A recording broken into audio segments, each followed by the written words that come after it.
lloc, com ja s'ha fet, dir que ens enterarem com la resta de població el dijous passat.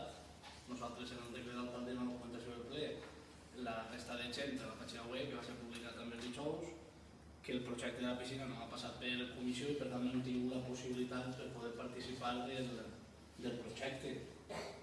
Ens hauria agradat tal vegada opinar que a la piscina, per la nostra opinió, necessita més millorar els accessos per als vestuaris que no les valles, al qual en el projecte se destinen 20.000 euros.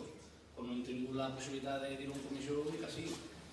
No és la primera vegada que dic aquesta qüestió de que no ens han deixat participar perquè no han passat per comissió. Sí, ens agradaria que es millorara aquest tema de deixar-nos participar i opinar.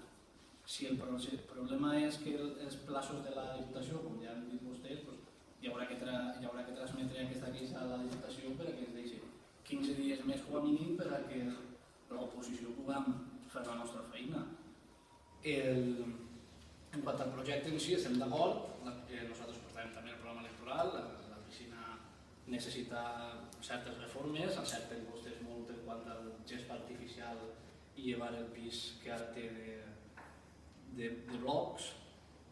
Després, en quant al que anem a parlar avui així del pla financer, és un requisit a complir, un simple tràmit que el que pretén és manifestar que aquest projecte no supondrà més despeses de manteniment a totes les despeses que ja té el nostre Ajuntament i per tant en el que és el pla econòmic financer estem d'acord.